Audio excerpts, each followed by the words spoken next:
Welcome. You are listening to the Louie Minor Show. I'm your host, Bell County Commissioner Louie Minor. Today is March 16th, 2024. We have a lot to discuss, so let's get started. Let's begin with the agenda for March 18th, 2024, like we always do. First thing on the agenda is the invocation. Then the Pledge of Allegiance. We have a consent agenda item. Consider approval of the minutes of the March 11th, 2024 Commissioners Court. Personnel, budget amendments, claims, account payable, payroll, restitution, jury pay. Consider authorizing the county judge to execute a renewal of the agreement between Central Texas Council of Governments and Bell County for the temporary use of county property located in Holland, Texas. Then we have county engineer. Consider and approve the preliminary plat of Prairie Dale Crossing, being a 36.802 acre, 57 lot, 4 block subdivision located in Bell County, Precinct 2. And that is it for our regular meeting. So that looks like it'll be a short meeting. Then we go to the workshop that we have scheduled. We have immediately following the regular meeting of the Commissioners Court, reports and updates from various county offices and departments, capital improvement projects. We have jail expansion and temporary jail facilities. Then we have the Museum Archives Building Clean Annex and FY 2023 CIP plan. And then we'll go into a closed discussion, deliberation regarding economic development negotiations. Then we have, let's see, is all this still in the morning? Yes, all this is still in the morning. Let me double check real quick. Yes, all is still in the morning. Then we have consider a request by Children's Advocacy Center of Central Texas to be added to the donation of jury reimbursement form. Consider and discuss the proposed location of the new Salado Village Hall. Review of the 2024 compensation study, discuss appointments to the Bell County Child Welfare Board, Family Code Section 264.005, and we have review department heads, evaluation forms, and then we'll go into closed session, deliberation concerning the appointment, employment, evaluation, reassignment, duties, discipline, and or dismissal of a public officer or employee, to wit, the road and bridge superintendent. And that is everything that we have in our closed or in our workshop for an agenda for March 18th, 2024. So a lot has happened since our last show. I was not able to do a show last week. I had to spend time with my grandson, so that those duties come first, family first. But so we had the primary results that came in, and it was really surprising what happened here locally. So let's kind of just go through the election results, and Republican and Democrat, was not a lot of contested Democratic primaries. Well, none, zero locally, but on the Republican side, obviously, for president, Donald Trump won that with 75% of the. Well, let's go first. I'm on the Bell County elections results page. And for our primary, out of a total of 119 registered voters, 39,310 cast ballots, and of that, that's 17.16% voter turnout.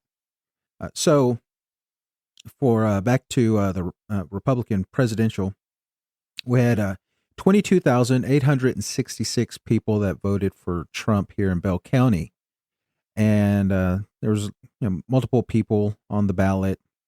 And if you add all those in, and then Nikki Haley, she got 5,432, and so I mean that's this, according to this, 17.98% of Republicans wanted someone else. But if you add the total of all the other ones combined, it's almost 8,000 people that did not vote for Trump, 8,000 Republicans that did not vote for former President Donald Trump.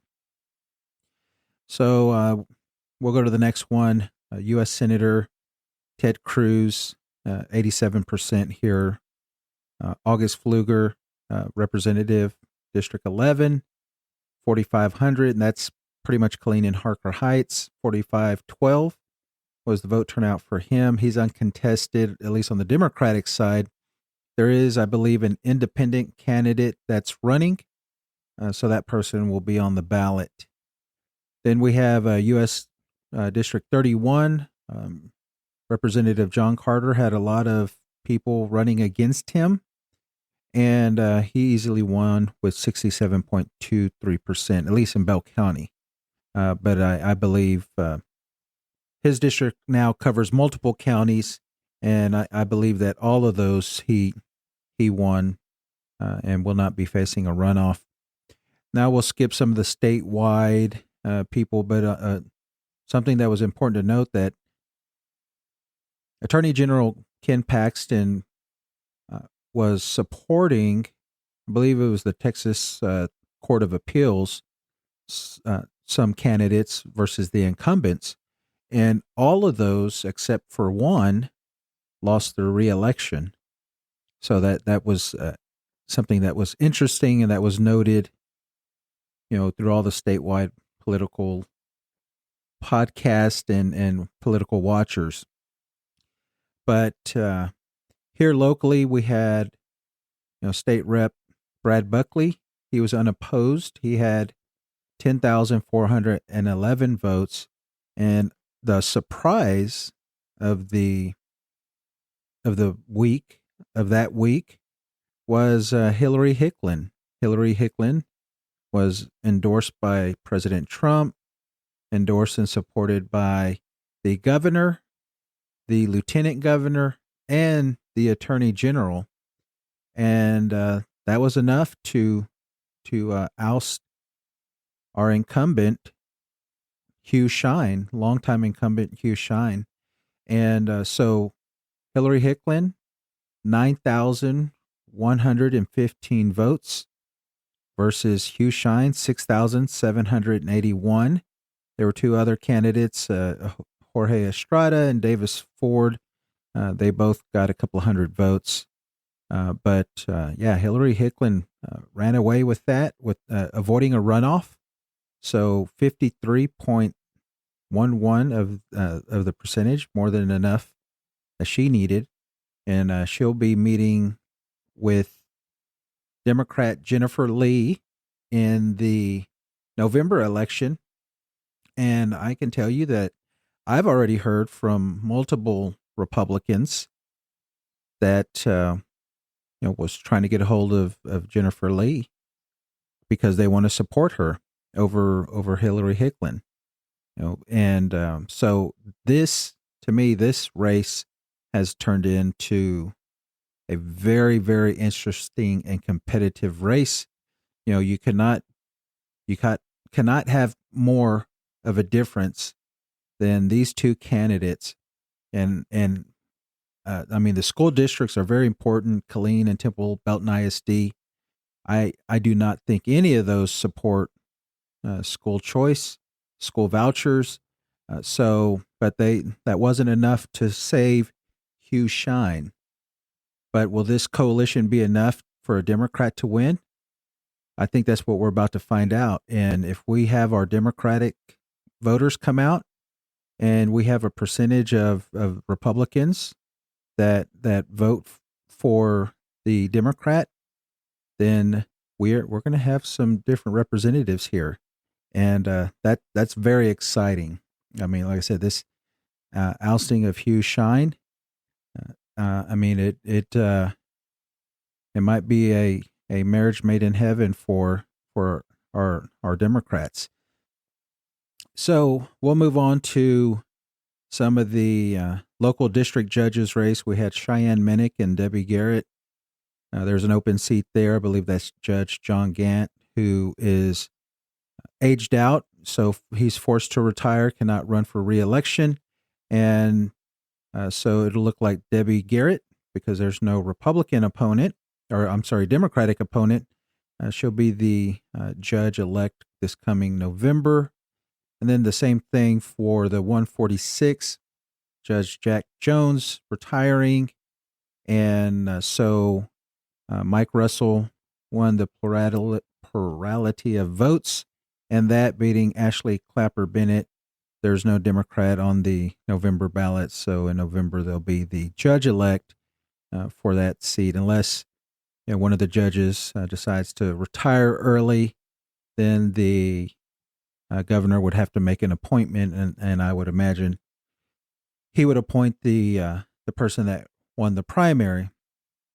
Now to district attorney, we have Stephanie Newell, who got 39.7%, 9,940 votes, and Jeff Parker, that got 37.62%, got 8,942 votes. They are going to a runoff because there was a third candidate, Jay Stapler. He got 22% of the vote, 389. So, yeah, we're going to have a runoff there to see who's going to be the next district attorney for Bell County. And yeah, I'm curious. I've been asking around, asking some people, who are Stapler's voters going to go to. Stapler had the endorsement of the Killeen and Temple Police Association. From my understanding, I believe Parker is going to get that. And then also, I was told that Stapler voters will probably go to Parker. So that's the prediction. That's the word on the street that I'm hearing. And so it'll be real interesting to see what happens there. Next was the sheriff for Bell County, and our sheriff race. It was a runaway. Judge Cook, Bill Cook, longtime JP from Killeen. He is actually got 70%, 70.61% of the vote for sheriff. So against a 3-person race, obviously he's not going to go to a runoff. There's no Democrat on the ballot as of now. Well, there is no Democratic ballot candidate on the ballot, but there's still an opportunity for a write-in. I don't know if that'll happen, but so November we'll have a new sheriff-elect for Bell County, and that'll be Bill Cook. But Frank Hernandez ran, got 15%, and Fred Harris 13%. Let's see what else. Bell County Commissioner Precinct 3, 6. It's an open seat. 6 people running for that position, and they're obviously going to a runoff. The top vote getter was Mr. Greg Reynolds. He got 33.21% of the vote, 3,056 votes. And the person that got the next highest amount of votes was Wayne Tyrock, 18.18% of the vote, 1,673 votes. So both of those individuals headed to a runoff. They will be running against Democrat Terrence Goodwin. And that's going to be a good, interesting race. And I'll be looking forward to that one. And then I guess, let's see, finally, last on the ballot was JP. Hold on one second. My cursor went off. Justice of the Peace here in Precinct 3. We had Velva Johnson, Roseanne Fisher, and Tim Taylor. No one got 50+% of the vote. The two top vote getters was Tim Taylor, 38.77% of the vote, which was 2,525 votes. And then Roseanne Fisher, who got 2,030 votes. So those two individuals will be going to a runoff election coming up. And I believe that is everything that was contested on the Republican side. And I don't know why give me 1 second. While my cursor keeps on moving and going crazy on me. So yeah, the Republican Party had a bunch of propositions. We didn't have any on the Democratic side. So I guess for us, the most contested race was for Senate, and statewide, Colin Allred ran away with it. So that's going to be our Democratic nominee going against Ted Cruz. And then locally, we had District 31. We have Stuart Whitlow, at least one Bell County. I believe there's a runoff there, and pardon me for not knowing.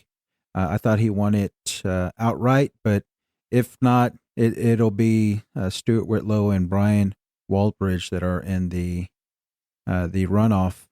Also locally, one of our Third Court of Appeals justices, Tom Baker, in place 5, he lost his bid for re-election to Democrat Karen Crump. So we'll be having a new justice of the Third Court of Appeals.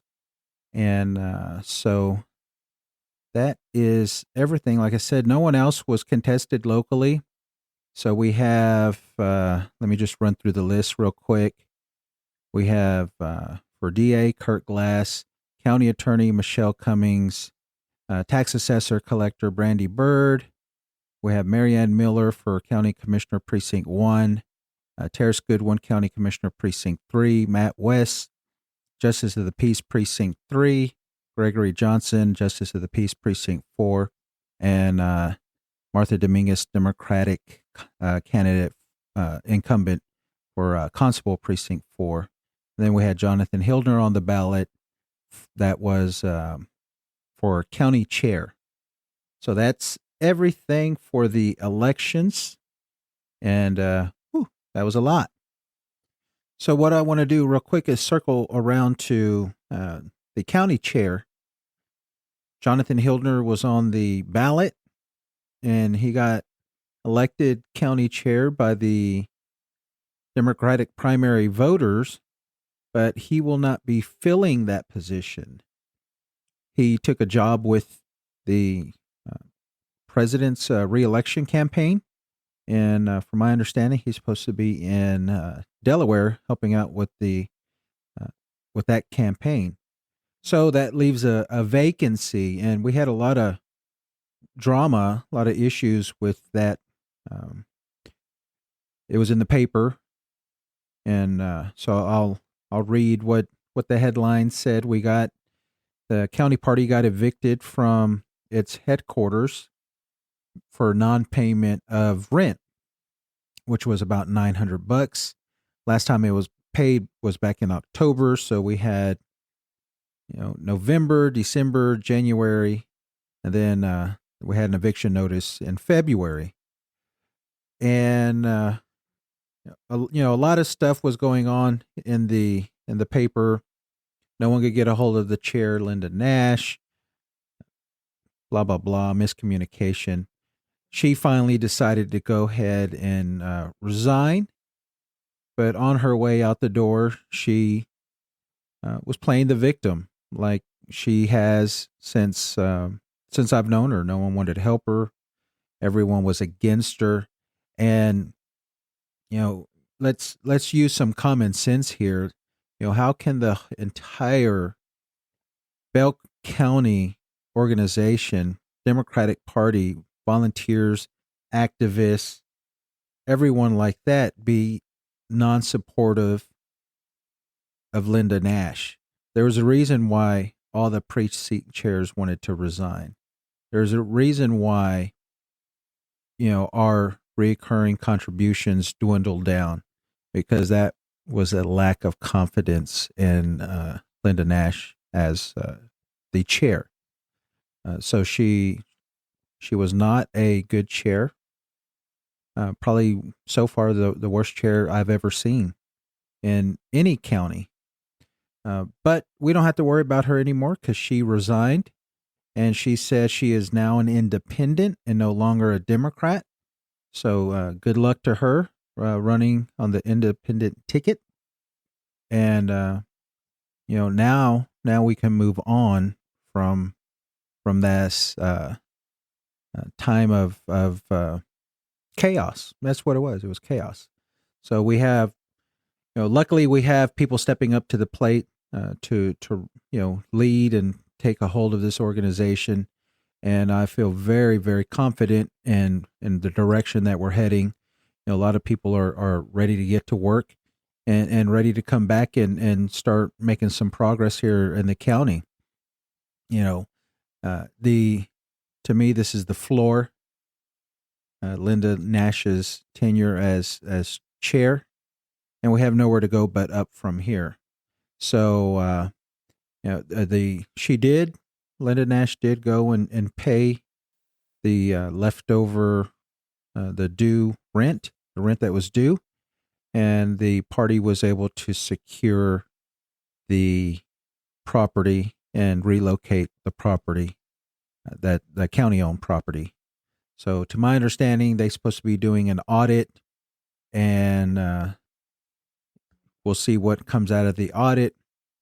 We have our county convention going on next weekend, March 23rd. So hopefully I could do some interviews out there with people attending the convention. And I'll be excited to attend that, work with that. It'll be in Belton. So like I said, we're getting stuff on track. And I just want to thank every person that is stepping up to the plate and helping and moving forward. Because, like I said, that's the only place we got to go from there. So, also this week, it was a busy week. I attended 4 funerals this week. One was a family member who used to work for the county, so there was county people there. Then we have I had a friend that lost a child, so I attended that service and support. And then, if you remember the closed session item that is on the agenda about the road and bridge superintendent, Mr. Jeff Ivy, he was the road and bridge director. He about a week ago he collapsed and did not survive. I'm assuming it was a heart attack or something to that effect. But I attended his funeral this week, and he was a really good guy. Cared a lot, loved his job, and I only knew him since I've been in office, about a year and a half now, and so had a lot of respect for him, and he definitely loved his job and loved the county and working for the county. So. We're going to have to find a replacement now. So that's what I guess we're going to discuss during that. How is the road and bridge going to operate until we're able to fill that director position, because that is an appointment by the commissioner's court. So yeah, it'll be tough shoes to fill, but we have to do it, and I'm sure that we can find someone that will be capable and meet the needs of the county. So tough work ahead this week, but we'll move forward. We'll do what we have to do, what is necessary, and what is right for the public. So something that happened yesterday, I was at Congressman Pfluger. He was in town, and the one thing I could say about him, we're probably polar opposites on the political spectrum, but I can say that he cares about his constituents enough to come and hold town halls. And since being redistricted and taking over this area, he's already been here 2 or 3 times, and that's more than I've ever heard of John Carter being up here, where he's inviting members to the public to engage and discuss items that are important to the people. I mean, he might come and give a little speech at the, and now by he I mean John Carter, at Chamber of Commerce or something like that, but no town halls, nothing like what Congressman Pfluger has been doing. So I definitely applaud him for that, coming out and meeting the constituents, and getting asked tough questions and answering them if he can. But yesterday he came and he spoke on bipartisanship. It was a lot of bipartisan speaking, which kind of interested me why he kept on mentioning that. But after that, I was leaving and I was checking my county phone, and I had an email for a media request, and it said something to the effect of, do you want to comment on, the allegations that you broke the law by entering polling locations, and that this is being referred to the county attorney. Well, it was a right wing media outlet that sent that to me, and I definitely don't have any respect for that news outlet, so I did not respond. But I was contacted by the Temple Daily Telegram, who is one of our local papers. Temple and Killeen both, are papers. They're owned by the same company. But they reached out and they wanted to comment about the same thing. They said Mr. Jeff Howard had submitted, I guess he did a press release or something like that, and stated that I violated Texas election code, and that he is wanting to press charges on me, and submitted that to the county attorney. Now, the only good thing I could say about the Texas Scorecard, that's the Republican news outlet, is that they at least provided, I guess, what was submitted. And so, I mean, I didn't know this at the time. It was posted online later in yesterday evening, so I was able to read it. But this is what it says. I'll read it real quick. Personal delivery. Bell County Attorney James Nichols, reference RE, Precinct 4 County Commissioner Louie Minor. He misspelled my name, but that's okay, I guess. Violation of the Texas Election Code 61.001.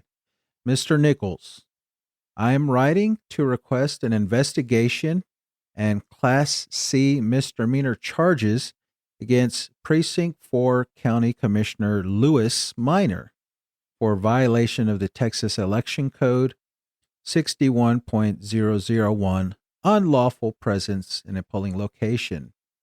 Then he goes into background during early voting and on election day during the 5 March 2024 primary. Commissioner Minor entered into 6 polling locations for purposes other than voting. Attached are the statements of the 6 election judges, and this is only that his only purpose was offering assistance to the election sites who were out of his commissioner's precinct. Commissioner Minor is not a member of the Elections Commission and is not recognized as a person who may be lawfully present at a polling locations per TEC 61. I personally contacted the Texas Secretary of State Election Division to confirm the language. The attached email from Ryan Jimenez, Secretary of State, confirms the violation. Your attention on this matter is greatly appreciated. Jeff Howard, Bell County Republican Party Elections Director. So that was his complaint. And Mr. Jimenez did not confirm anything that he's alleging. He just gave them the code. Per election code 61.001 sets out list of people authorized at polling locations. If a person is not expressly authorized by this code to be present and are at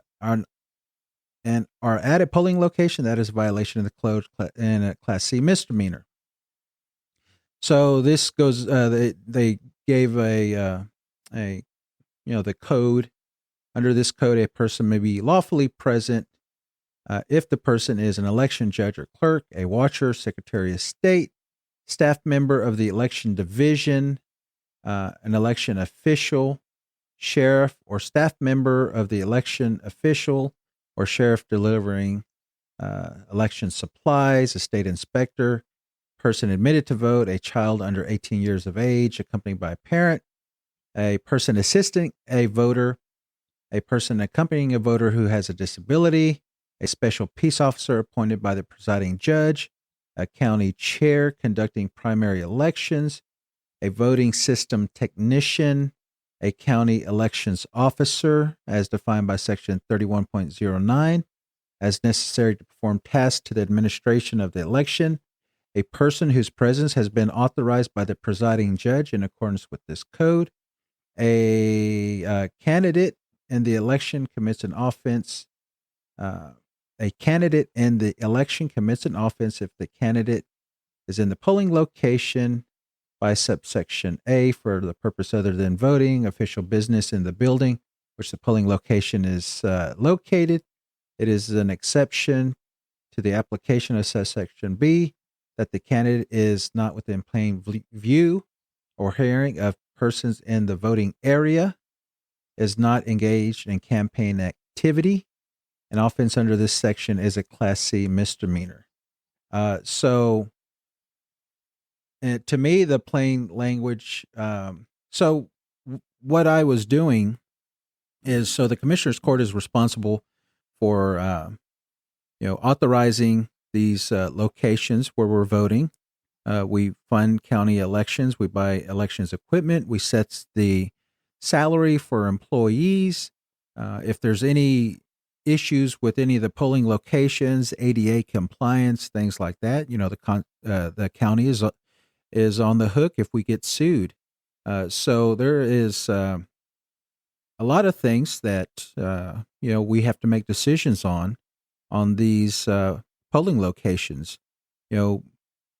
New polling locations, closing old polling locations. So there's a lot of things that we decide on and vote on and appropriate funds for the conducting elections, just like anything in the government, county government, sheriff's department, constables, judges, tax assessor, collector, county clerk. If they request additional assistance funds, then to me, it's incumbent that we know where the money's going, how the money's being used. Is it being used efficiently? Are there other ways to do things? And that happens in everything that we make decisions on. So that was the purpose of my visits. Uh, One of the locations out on Bunny Trail was a new location, and to me, whenever I went out there and looked at it, I was concerned with some of the ADA issues that because they had a one way in and a one way out, and the way in was not ADA accessible with a wheelchair. So those are things like that I think that a county commissioner should be aware of for the general public. And whenever I went to each polling location, the first thing I did was ask to speak to the judge. At no point in time did any judge ask me to leave. Most of the times, the county judge came up and greeted me, and the election judge came up and greeted me, showed me around. I thanked everyone for their work, and I left. And that was about the extent of what I did. Bell County had 42 polling locations, and only 6 people, I guess, wrote a statement. And in this, some of let's see, let me read. I'll read a statement.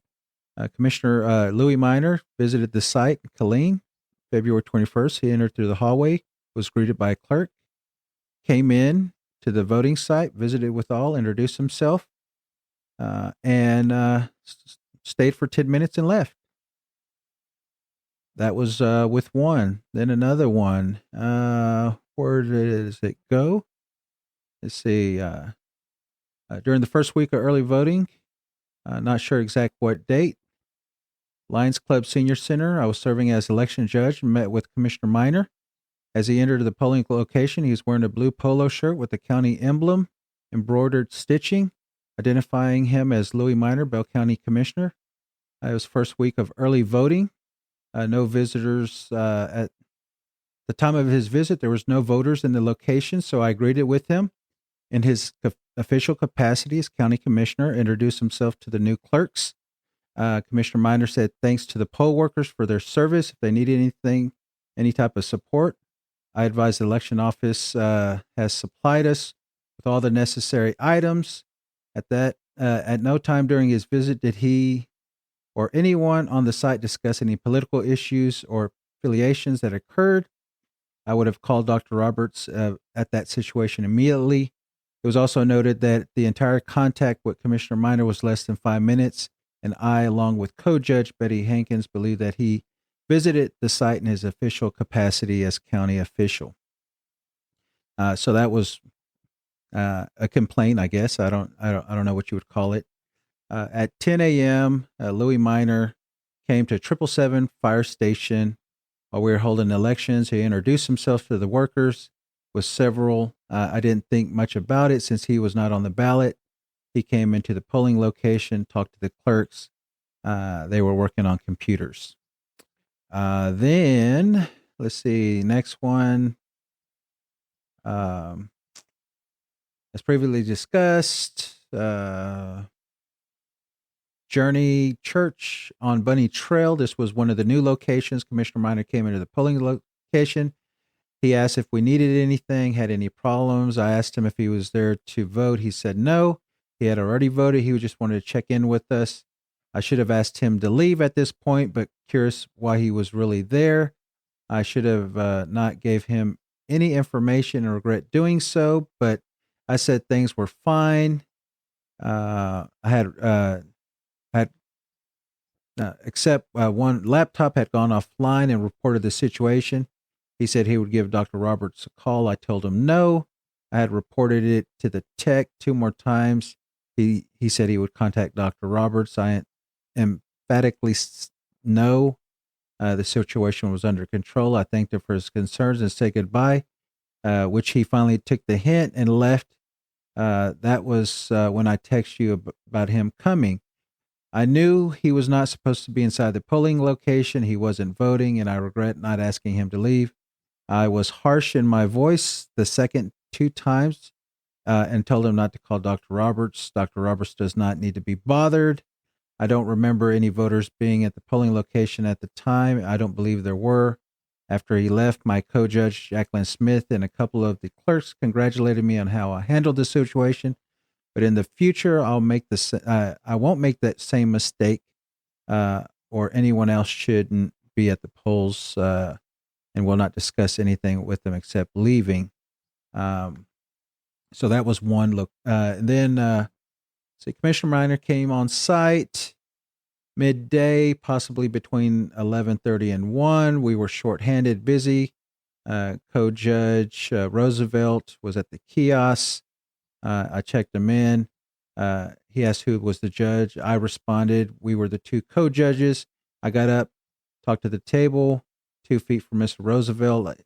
I first asked him if he was on the ballot, because if he would have been, if he was so, he would have had to leave. He responded no. Then I asked what he wanted. He told me they were just checking on security problems that the precinct was facing. I responded there was no security problems prior. And Temple ISD and his staff, before we got there, thanked him for his concern and returned to voting. Then he left. And let's see, I think this is the last one. Commissioner Minor came into the VFW 1820 Airport Road. He was visiting sites, checking to see how things were doing. Both my counterpart, Laura Edwards, and I spoke with them. That was it. So, like I said, at each time I asked to speak with the election judge, and they spoke with me, and I left. So the paper, the newspaper, that's I told them what happened, the purpose, and the paper asked me, well, do you think this is political? And I said, well, yeah, of course it is. Of course it is. I know I've seen other commissioners or the judge at polling locations before. I've been involved in politics for a while. And so the newspaper told me that they called all of the commissioners and the county judge to see if they go and visit polling locations. The county judge told them that he does not visit polling locations. Precinct 1 county commissioner told them that he only attends polling locations to vote. And Precinct 2 county commissioner told them that no elected official should be at the polling locations. And then Precinct 3 county commissioner told them, yes, he goes to polling locations and checks with the judges. So, of course it's political. Of course it is. I mean, look at, they're not filing any complaints against the Republicans. And, now that this news story is out and about, I mean, I was told that the two prior Precinct 4 county commissioners would come, both Republican and Democrat, would go into the polls and check on the judges and make sure everything is working, making sure everything is fine. Exactly what I was doing. One of the locations that I went to was out on Bunny Trail, and the election judge there, who was Republican, said she was concerned that at night, whenever they shut down the operation, it'll be dark, that the outside plug does not work. So there'll be no lighting, and it's out in the rural part of the county, and they would just like that plug fixed. So I called the building maintenance, facilities maintenance, to come out and address that issue. I don't know if they would be able to. That's a county building, so it's our responsibility to make sure stuff like that is addressed. So, those are the things that I was doing in official capacity. So if they want to, I guess, file charges, I guess, they can. Absolutely. but they're trying to bring charges on a county official doing their official duties, and so I mean, it's the county's responsibility to protect the county, to represent the county. So the county suing the county is pretty much what they're asking. So yeah, we'll see what happens. I would like to think that very little to none. I mean, Class C, it's equivalent to a misdemeanor, but the charges that it's referencing, that the statute is referencing, to me seems like it applies to candidates. So I don't know. I'm no judge or an attorney, but I could read, and so yeah, this is obviously politics. I applaud Mr. Jeff Howard for trying to do his best. He loves the Confederate statue. He hates pride flags and gay people, I guess, and now he hates Democratic commissioners trying to do their job, but is okay with Republicans doing the same thing, Republican commissioners. So nice try, and we'll move on to the next November. That's the next agenda for me, is making sure that we have more Democratic representation in county government in November, and we're coming that way. There was a news article that I read. I didn't go deep into it. I just read the headline, but it was saying that when the last census came out in 2020, I believe that Temple had a population of 75,000. But now that the headline said that Temple is nearing 100,000 people.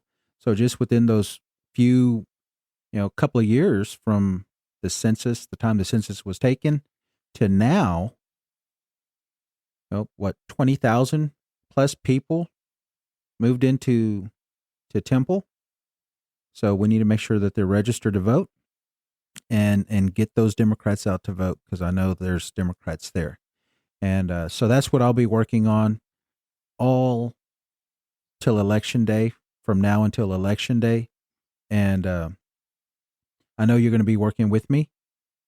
We have a lot to do. There's a lot of double standards going on in the county. And so that's okay. They can try and hold me to one standard and then let Republicans do a different standard. And I'm not going to let that happen. It's happened already a couple of times, and I've definitely spoken up about it, and got some pushback. But hey, that's okay. I'm going to do what is right.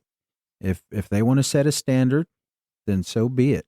But that standard is going to apply to everyone, and like I said, we'll just keep on moving forward. So, thank you for listening to the show.